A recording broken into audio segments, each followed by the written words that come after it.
Hello friends, welcome to my YouTube channel in nursing class. तो friend, आज का जो हमारा टॉपिक है वो ब्लड सेल्स है। ब्लड के अंदर पाई जाने वाली रक्त कोशिकाएं, रक्त कणिकाएं, जिनके बारे में हम डिटेल में स्टडी करेंगे। यह ब्लड से रिलेटेड आखिरी क्लास है जिसमें हम ब्लड सेल्स के बारे में स्टडी करेंगे। इससे पहले वाली वीडियो में हमने ब्लड का इंट्रोडक्शन एंड ब्लड में पाए जाने वाले जो इम्पोर्टेंट सब्सटेंस या एलिमेंट्स होते हैं उनके बारे में स्टडी की है, और आज हम ब्लड सेल्स के बारे में जानेंगे। और लगभग ब्लड जो चैप्टर है वो लगभग कंप्लीट हो गया है हमारा। ब्लड चैप्टर से रिलेटेड जो भी एग्जाम में पूछे जाने वाले इंपॉर्टेंट क्वेश्चन बनते हैं उनके बारे में हम डिस्कशन कर चुके हैं, और जो बाकी रह गया है ब्लड सेल्स के बारे में आज हम डिस्कशन करेंगे। तो लगभग हमारा ये चैप्टर कंप्लीट हो जाएगा। ब्लड एनाटॉमी का बहुत ही इंपॉर्टेंट चैप्टर है। इस टॉपिक से लगभग 4 से 5 क्वेश्चन अक्सर हर नर्सिंग कॉम्पिटिटिव एग्जाम में पूछे जाते हैं। ब्लड से रिलेटेड अदर फील्ड एग्जाम में भी क्वेश्चन पूछ लिए जाते हैं। ये बहुत ही इंपॉर्टेंट टॉपिक होता है। तो फ्रेंड, आइए हम जानते हैं ब्लड कोशिकाएं क्या होती हैं। तो आइए फ्रेंड, हम सबसे पहले जानते हैं ब्लड के बारे में बेसिक। जैसे कि हमें पता है कि ब्लड जो बनता है प्लाज्मा एंड ब्लड सेल्स से मिलकर के ब्लड बना होता है। Plasma and blood cells. Plasma एक तरल द्रव्य होता है ब्लड के अंदर, और जो ब्लड सेल्स होती हैं उन्हें हम रक्त कोशिकाएं बोलते हैं। जैसे कि हमने पिछली वीडियो में जाना था कि ब्लड के अंदर जो प्लाज्मा होता है कितना परसेंट प्रेजेंट होता है, 55% प्रेजेंट होता है। और वही हमने ब्लड सेल्स के बारे में जाना था, तो इनकी जो प्रेजेंस होती है कितनी होती है, 45% प्रेजेंट होता है ब्लड में ब्लड सेल्स। तो आज जो हम स्टडी करने जा रहे हैं वो ब्लड सेल्स के बारे में ही करने जा रहे हैं। तो आइए हम जानते हैं ब्लड सेल्स क्या होती है, क्या इनका वर्क होता है ब्लड के अंदर, है ना, कितनी मात्रा में, और क्या इनकी वैल्यू होती है। ब्लड के अंदर ब्लड सेल्स की क्या नॉर्मल वैल्यू होती है, और कितनी टाइप की ब्लड सेल्स होती है जो कि ब्लड के अंदर प्रेजेंट होती हैं। तो आइए हम जानते हैं। तो फ्रेंड, ह्यूमन ब्लड सेल्स 3 प्रकार की होती हैं। पहली आरबीसी, दूसरी डब्ल्यूबीसी एंड थर्ड प्लेटलेट्स। जो आरबीसी होती हैं उन्हें हम रेड ब्लड सेल्स कहते हैं। जो डब्ल्यूबीसी होती हैं इन्हें हम व्हाइट ब्लड सेल्स कहते हैं। हिंदी में इन्हें श्वेत रक्त कणिकाएं, और आरबीसी को लाल रक्त कणिकाएं कहते हैं। थर्ड जो हमारी होती हैं प्लेटलेट्स। तो ह्यूमन ब्लड के अंदर 3 टाइप्स की सेल प्रेजेंट होती हैं। तीनों कोशिकाओं के अलग अलग वर्क होते हैं, अलग अलग फंक्शन होते हैं, जिनके बारे में भी हम डिटेल में स्टडी करेंगे। अब फ्रेंड्स, ये जो व्हाइट ब्लड सेल्स होती हैं इनके अंदर भी कुछ सेल्स प्रेजेंट होती हैं जिन्हें हम सब टाइप बोल सकते हैं। इनकी भी सब टाइप सेल्स होती हैं। ये कौन कौन सी होती हैं? पहली न्यूट्रोफिल्स, दूसरी इसिनोफिल्स, एंड तीसरी बेसोफिल्स, एंड चौथी जो होती है monocyte, and fifth lymphocyte. WBC के अंदर पाए जाने वाली ये 5 रक्त कणिकाएं हैं जिनके नाम हमने आपको बताए हैं। अब जो लिम्फोसाइट रक्त कणिका होती है या ब्लड सेल्स होती हैं, इनके अंदर भी कुछ सेल्स पाई जाती हैं 2 टाइप की, जिन्हें B lymphocyte and T lymphocyte कहते हैं। एंड डब्ल्यूबीसी का जो कार्य होता है वो इन्फेक्शन से फाइट करना होता है, इन्फेक्शन से लड़ना होता है, रोग प्रतिरोधक क्षमता को बढ़ाना इनका काम होता है। एक बार फिर से इसको हम रिवाइज कर देते हैं। तो जो ब्लड होता है वो प्लाज्मा एंड ब्लड सेल से मिलकर के बना होता है, जिसमें प्लाज्मा की जो प्रेजेंस होती है 55% होती है, एंड ब्लड सेल्स की जो प्रेजेंस होती है 45% होती है। ब्लड सेल्स के बारे में हम आज स्टडी कर रहे हैं। तो हम ब्लड सेल्स 3 प्रकार की होती हैं, RBC, WBC, platelets. And WBC के अंदर भी neutrophil, eosinophil, basophils, monocyte and lymphocyte पाई जाती हैं। लिम्फोसाइट के अंदर B lymphocyte and T lymphocyte present होती हैं। डब्ल्यूबीसी का जो मेन फंक्शन होता है वो क्या होता है? इन्फेक्शन से फाइट करना, इन्फेक्शन से लड़ना, रोग प्रतिरोधक क्षमता को इंक्रीज करना, बूस्ट करना, इम्यूनिटी को बूस्ट करना। तीसरी जो सेल है प्लेटलेट, ये क्लोटिंग फैक्टर के लिए रिस्पॉन्सिबल होती है, क्लोट फॉर्मेशन के लिए रिस्पॉन्सिबल होती हैं, ब्लीडिंग को कंट्रोल करने में रिस्पॉन्सिबल होती हैं। तो फ्रेंड्स, ये हमने ब्लड सेल्स के बारे में बेसिक ग्राफिकली बता दिया है। आप इसका स्क्रीनशॉट भी ले सकते हैं। अब हम पढ़ेंगे 1 by 1 detail RBC, WBC and platelets, इनकी डिटेल्स पढ़ेंगे। आप चाहें तो इसका स्क्रीनशॉट ले लीजिए।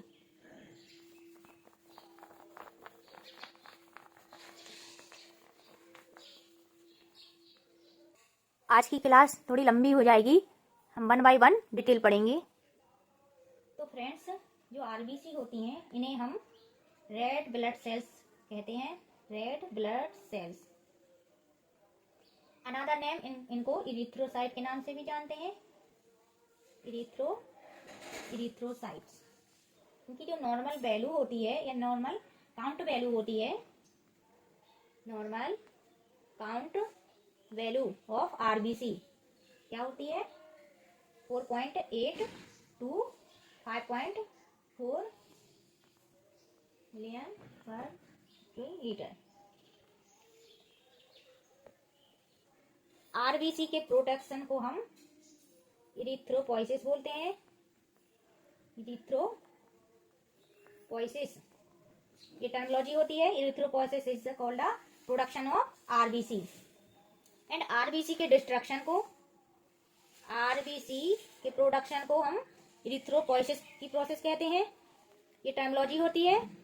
आरबीसी के ब्रेकडाउन या डिस्ट्रक्शन को हम हीमोलाइसिस कहते हैं। हीमोलाइसिस इसमें आरबीसी का ब्रेकडाउन होता है, ब्रेकडाउन ऑफ आरबीसी या डिस्ट्रक्शन ऑफ आरबीसी या डिस्ट्रक्शन ऑफ आरबीसी जो टर्मिनोलॉजी होती है उसे हम हीमोलाइसिस कहते हैं।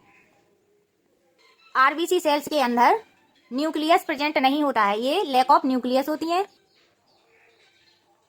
लैक ऑफ न्यूक्लियस होती है, इनके अंदर न्यूक्लियस प्रेजेंट नहीं होता है, इसलिए इनका डिवाइडेशन नहीं होता है। In RBC nucleus is not present so it can not divide, इनका डिवीजन नहीं होता है न्यूक्लियस एब्सेंस होने के कारण। So it have limited life span, जो लाइफ स्पान होता है आरबीसी का वो कितने दिन का होता है 120 डेज का होता है, because due to absence of nucleus so it can not divide. After destruction of the RBC it can store into the spleen, spleen में इनका स्टोरेज हो जाता है after destruction of the RBC, जिसे हम हिंदी में प्लीहा बोलते हैं या आरबीसी का कब्रिस्तान कहते हैं। और ये क्वेश्चन लगभग कई बार कॉम्पिटिटिव एग्जाम में पूछा गया है। तो फ्रेंड इस चीज को आपको याद रखना है। आरबीसी का जो डायमीटर होता है, 7.2 mu M and shape, RBC की जो शेप होती है वो कैसी होती है डिस्क लाइक शेप होती है, डिस्क लाइक शेप्ड होती है। ये भी क्वेश्चन कई बार एग्जाम में पूछ लिया जाता है। So please friend focus on class carefully. And shape क्या होता है इसका डिस्क लाइक शेप होता है इसका बाइकॉनकेव, शेप का नेम क्या है बाइकॉनकेव। किस शेप की होती है आरबीसी बाइकॉनकेव शेप्ड की होती है। ब्लड का जो कलर होता है वो रेड होता है। क्यों होता है रेड? क्योंकि उसमें आरबीसी की प्रेजेंस होती है। जो आरबीसी सेल्स होती हैं इनकी वजह से ब्लड का कलर जो होता है रेड होता है। और वो क्यों होता है? क्योंकि आरबीसी के अंदर जो प्रेजेंस होता है पॉर्फिरिन पिगमेंट प्रेजेंट होता है, पॉर्फिरिन नामक पिगमेंट प्रेजेंट होता है, जिसकी वजह से आरबीसी का जो कलर होता है वो रेड होता है। इसीलिए ब्लड का कलर रेड होता है। क्यों? पॉर्फिरिन की प्रेजेंस के कारण। पॉर्फिरिन कहाँ प्रेजेंट होता है? आरबीसी के अंदर। इसीलिए हमारे रक्त का जो कलर होता है वो लाल होता है। हीमोग्लोबिन के कारण ब्लड का कलर रेड होता है। हीमोग्लोबिन के कारण ब्लड का कलर रेड होता है। हीमोग्लोबिन के कारण रेड कलर होता है ब्लड का।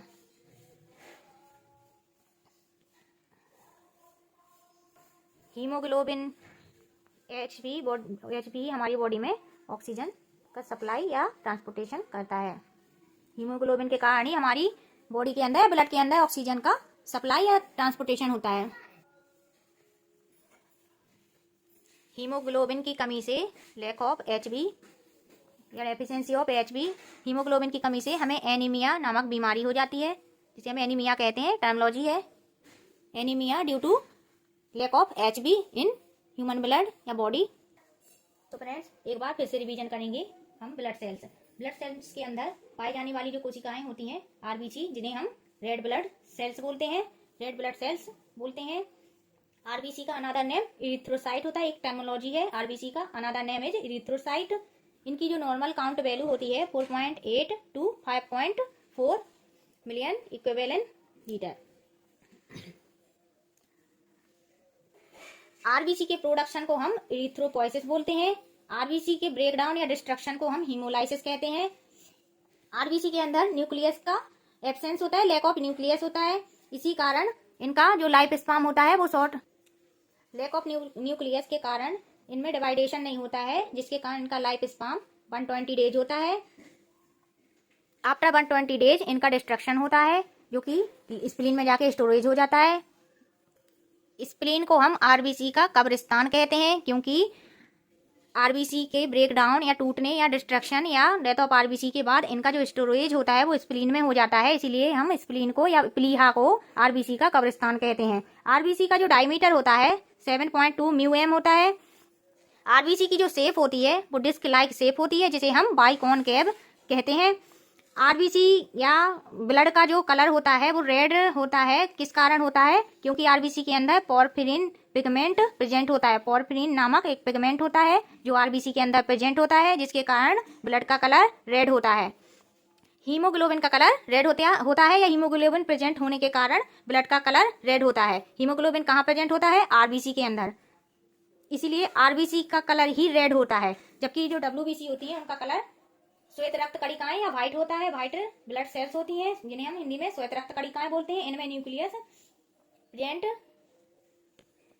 प्रेजेंट होता है, इससे इनके अंदर सेल्स का डिवीजन भी होता है। हीमोग्लोबिन का काम होता है ऑक्सीजन का सप्लाई करना बॉडी के अंदर, ब्लड के अंदर। और हीमोग्लोबिन की कमी के कारण एनीमिया नामक बीमारी हो जाती है। तो ये हमने आरबीसी रेड ब्लड सेल्स या लाल रक्त कणिकाओं के बारे में कुछ इंपॉर्टेंट पॉइंट पढ़े हैं, जो एग्जाम से रिलेटेड इंपॉर्टेंट होते हैं और जो अक्सर एग्जाम में पूछे जाते हैं। अब नेक्स्ट जो रक्त कोशिका है वो डब्ल्यूबीसी है, जिनके बारे में हम कुछ पॉइंट के बारे में स्टडी करेंगे, इनके बारे में डिटेल में जानेंगे। इससे पहले फ्रेंड्स, आप चाहें तो इसका स्क्रीनशॉट ले सकते हैं।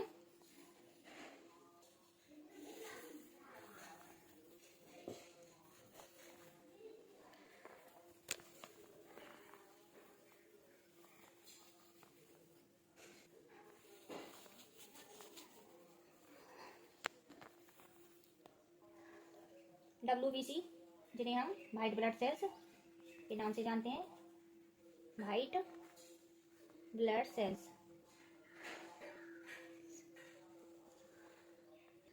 हिंदी में श्वेत रक्त कणिकाएं, श्वेत रक्त कणिकाएं कहते हैं। आरबीसी का अनादा जो नेम होता है उसे हम ल्यूकोसाइट कहते हैं। आरबीसी की जो नॉर्मल काउंट होती है, normal count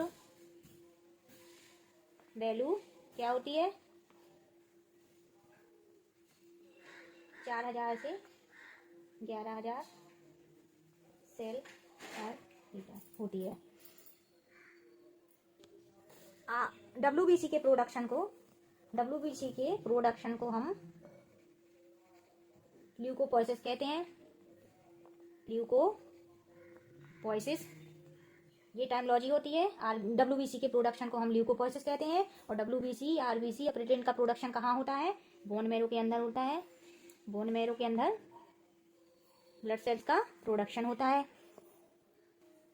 WBC count decrease हो जाने पर, डब्ल्यूबीसी काउंट नॉर्मल वैल्यू से डिक्रीज होने पर इन्हें हम ल्यूकोपीनिया कहते हैं। डब्ल्यूबीसी काउंट इंक्रीज हो जाने पर, नॉर्मल वैल्यू से इंक्रीज हो जाने पर WBC count more than normal value is called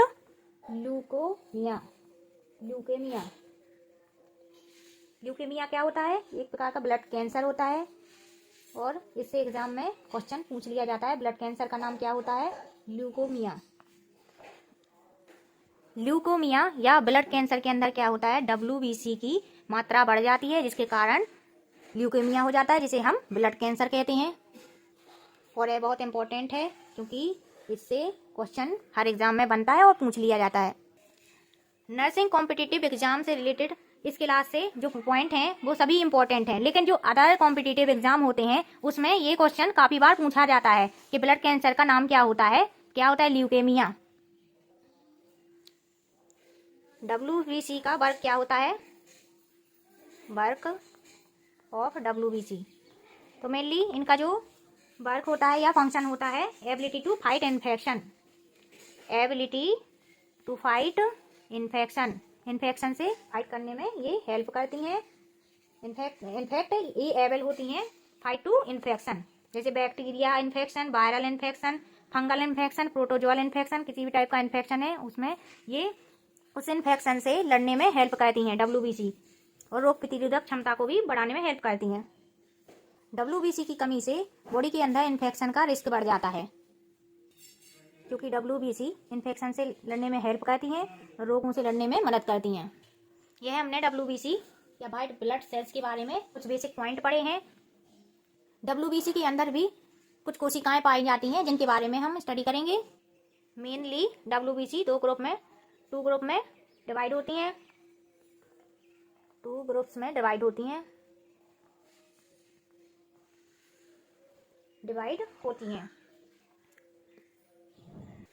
first one is granular leucocyte and second is agranular leucocyte.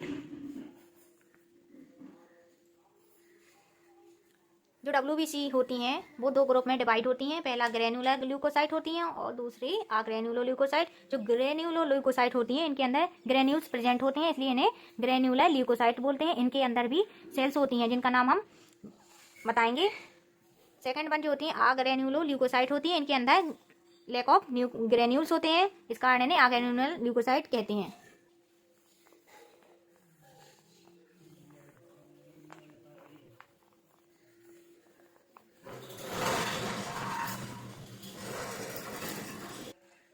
WBC divide in 2 groups. First granular leucocyte WBC, second agranular leucocyte WBC। जो granular leucocyte होती हैं इनमें granules present होते हैं, इस वजह से इन्हें ग्रेन्युलर ल्यूकोसाइट बोलते हैं। इनके अंदर कंटेन होता है एंजाइम, इनके अंदर एक एंजाइम कंटेन होता है जो कि इन्फेक्शन से हेल्प करता है, इन्फेक्शन से हेल्प करता है बॉडी को।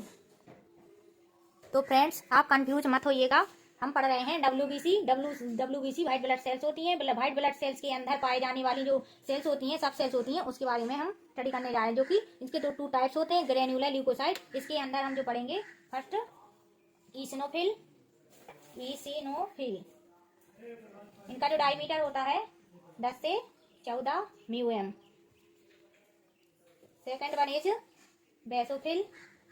बेसोफिल। इनका जो डायमीटर होता है 8 to 10 μm। Third one is neutrophil. ये ब्लड की कोशिकाएं होती हैं जो कि WBC के अंदर पाई जाती हैं।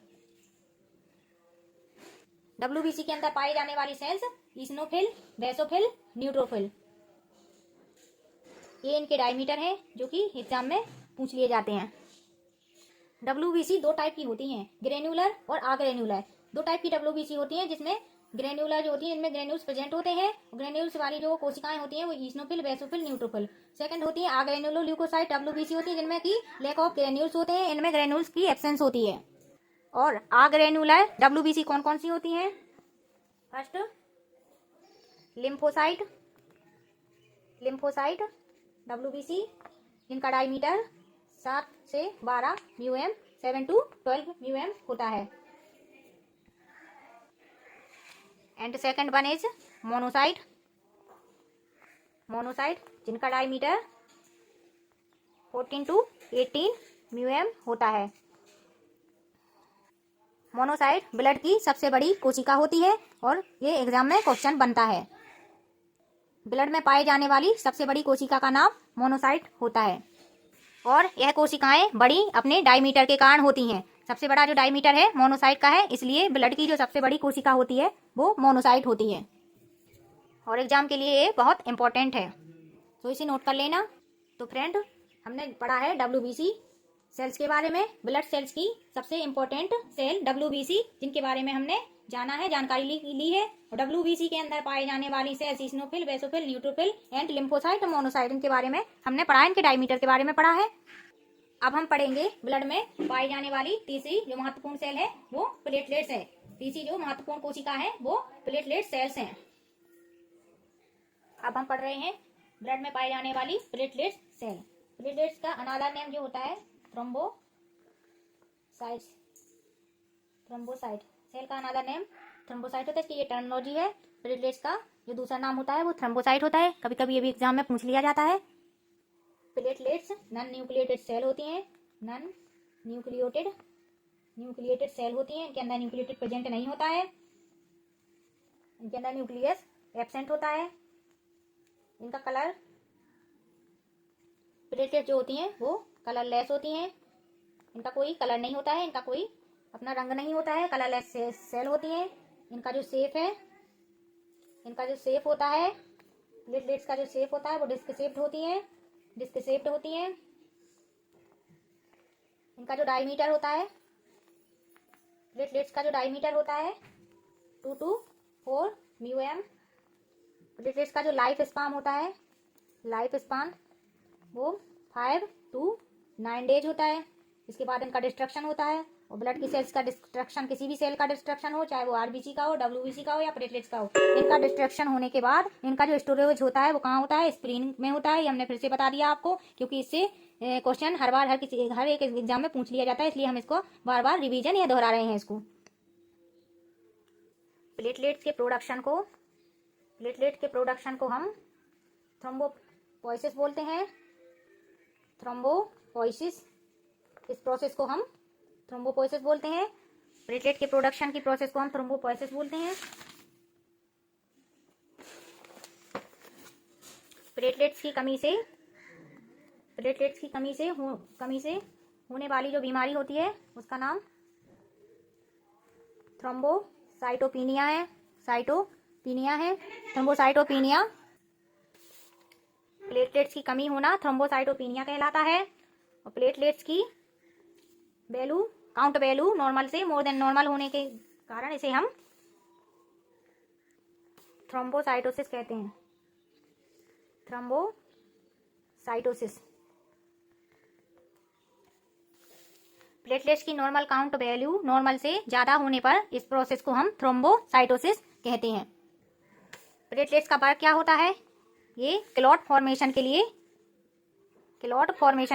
हेल्पफुल होती हैं। क्लॉट का फॉर्मेशन करती हैं या फॉर्म ऑफ क्लॉट ब्लीडिंग को स्टॉप करती हैं, ब्लीडिंग स्टॉप। प्लेटलेट्स का जो वर्क होता है क्लॉट फॉर्मेशन, ब्लीडिंग को स्टॉप करना, इसका मेन फंक्शन है। प्लेटलेट सेल का एक बार फिर से रिवीजन कर देते हैं। ब्लड में पाई जाने वाली तीसरी जो सेल होती है वो प्लेटलेट्स है, जिसके बारे में हमने जाना है। प्लेटलेट्स का दूसरा नाम थ्रोम्बोसाइट है। यह एक नॉन न्यूक्लिएटेड सेल होती है, यह कलरलेस सेल होती हैं। इनका जो शेप होता है वो डिस्क शेप्ड होता है। इनका जो डायमीटर होता है 2 से 4 μm होता है। इनका जो लाइफ स्पैन होता है 5 से 9 दिन तक रहता है, 5 to 9 डेज। इसके बाद इनका जो डिस्ट्रक्शन होता है, डिस्ट्रक्शन होने के बाद इन सेल का जो स्टोरेज होता है वो स्प्लीन में होता है। इनका जो प्रोडक्शन होता है प्लेटलेट का, उस प्रोसेस को हम थ्रोम्बोपोइसिस कहते हैं। प्लेटलेट्स की कमी से होने वाली जो डिसीज होती है उसे हम थ्रोम्बोसाइटोपिनिया कहते हैं। प्लेटलेट्स की नॉर्मल काउंट वैल्यू नॉर्मल से इंक्रीज हो जाने पर इसे हम थ्रोम्बोसाइटोसिस की प्रोसेस कहते हैं। प्लेटलेट्स का जो वर्क या फंक्शन होता है, क्लॉट का फॉर्म करना होता है, क्लॉट फॉर्मेशन और ब्लीडिंग को कंट्रोल या स्टॉप करना होता है। तो फ्रेंड, आज हमने ब्लड सेल्स के बारे में स्टडी की है। आई होप कि आपको इस क्लास से कुछ हेल्प मिली होगी। मैंने इसमें जो मेन एग्जाम से पूछे जाने वाले जो पॉइंट या जो क्वेश्चन होते हैं वही पुट अप किए हैं, और इससे बेहतर कंटेंट आपको कहीं नहीं मिलेगा। नर्सिंग एग्जाम के लिए यह टॉपिक बहुत ही इंपॉर्टेंट है। इस टॉपिक से लगभग 2 से 4 क्वेश्चन पूछे ही जाते हैं। और फ्रेंड्स, आपको हमारी क्लास पसंद आई हो तो प्लीज़ इसको लाइक करें, सब्सक्राइब करें एंड अपने फ्रेंड्स को शेयर करें, जिससे कि उनको भी हेल्प मिल सके। Thanks for watching.